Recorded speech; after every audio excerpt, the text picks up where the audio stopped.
नमस्कार।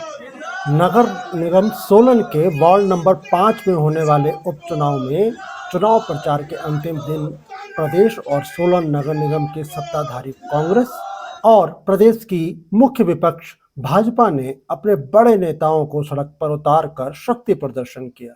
अब कल मतदान होगा और कल देर सायं तक मतगणना के बाद चुनाव परिणाम घोषित कर दिए जाएंगे। चुनाव प्रचार के अंतिम दिन कांग्रेस ने प्रदेश के स्वास्थ्य मंत्री और स्थानीय विधायक कर्नल धनीराम शांडिल को मैदान में उतारा, तो भाजपा के प्रदेश अध्यक्ष डॉक्टर राजीव बिंदल ने दूसरी ओर से प्रचार की कमान संभाली। दोनों नेताओं के साथ जुटे सोलन नगर निगम क्षेत्र के तमाम छोटे बड़े नेताओं ने नगर निगम की इस सबसे छोटे वार्ड की सड़कें नापी।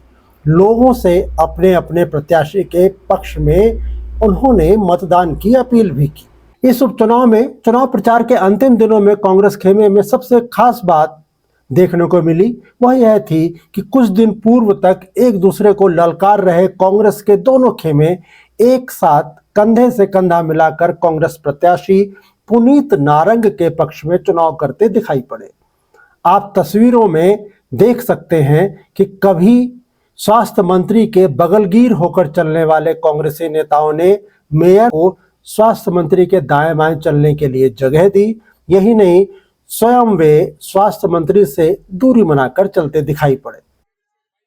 इस राजनीति की मूल में माने जाने वाले कुछ नेता इस चुनाव प्रचार से दूरी बनाए हुए दिखे।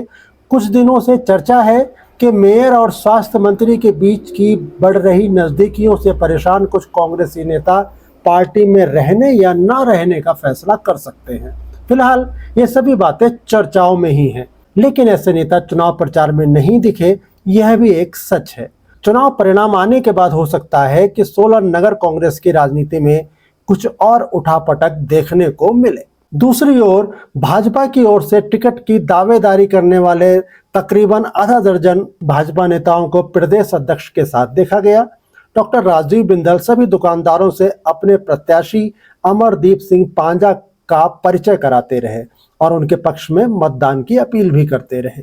पांजा जिन मतदाताओं के पैर नहीं छू रहे थे, बिंदल उन्हें बार बार याद दिलाकर ऐसा करने को कह रहे थे, जबकि स्वास्थ्य मंत्री कर्नल धनीराम शांडिल ने सड़क चलते ही लोगों का अभिवादन स्वीकार करने की रणनीति पर काम किया। जिन मतदाताओं के पास कुछ देर के लिए स्वास्थ्य मंत्री रुके भी, वहां उनके आजू बाजू चलने वाले दूसरे कांग्रेसी नेता बारिश आने वाली है कहते हुए आगे बढ़ने का आग्रह करते सुनाई पड़े।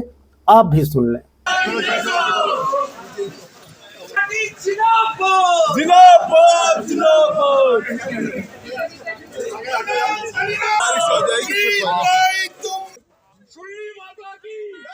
इसी तरह गंज बाजार के माता मंदिर में कांग्रेस प्रत्याशी पुनीत नारंग ने माथा टेका, जबकि स्वास्थ्य मंत्री कर्नल शांडिल मंदिर के सामने से बिना माथा टेके ही निकल गए। जबकि भाजपा खेमे की ओर से डॉक्टर बिंदल और प्रत्याशी पांजा ने मंदिर के प्रवेश द्वार पर माथा टेका। छोटे चुनाव में ये सभी बातें मतदाता गंभीरता से नोट करता है। आप स्वयं भी देख लें।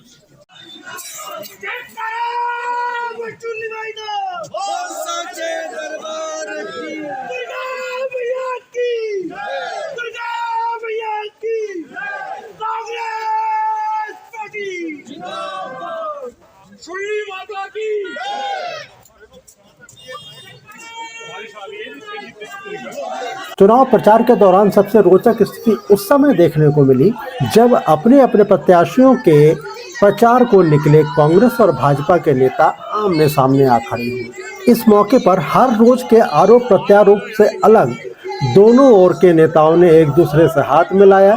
कुछ तो गले भी मिले और उनके चेहरों की हंसी बता रही थी कि जैसे उन्हें एक दूसरे से कोई गिला शिकवा हो ही न।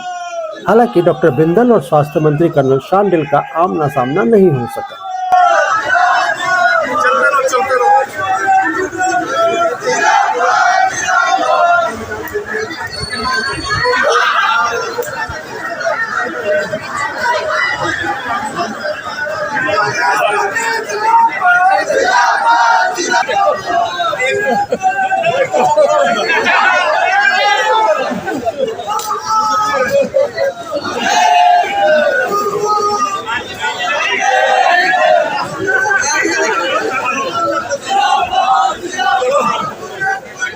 अब दोनों पक्षों की ओर से चुनाव प्रचार का समापन हो गया है।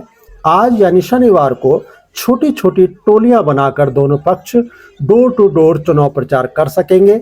वैसे इस बार के चुनाव प्रचार में दोनों ही खेमों ने मीडिया से दूरी बनाकर रखी। यहां तक कि पार्टी प्रत्याशियों के चुनाव प्रचार की खबरों के प्रेस नोट तक जारी नहीं किए गए, न ही कार्यक्रमों की कोई जानकारी विधिवत रूप से मीडिया को दी गई। खैर, अब मतदान के लिए सिर्फ एक दिन और एक रात का समय शेष है। कल सुबह यहां बनाए गए दोनों बूथों पर मतदान शुरू हो जाएगा। लगभग 1150 मतदाता नगर निगम के लगभग 1.5 साल के कार्यकाल के लिए अपना पार्षद चुनेंगे। जीत का सेहरा किसके सिर बंधेगा, यह तो रविवार की देर रात ही साफ होगा, लेकिन यह तय है कि भाजपा और कांग्रेस के लिए यह उपचुनाव प्रतिष्ठा का प्रश्न बन गया है।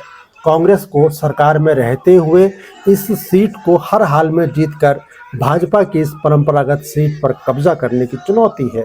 तो भाजपा को अपनी परंपरागत सीट को बचाने और नगर निगम में अपना एक पार्षद बढ़ाने की बड़ी चुनौती का सामना करना पड़ रहा है, ताकि आने वाले दिनों में उनकी डिप्टी मेयर को किसी भी असुविधाजनक स्थिति का सामना ना करना पड़े।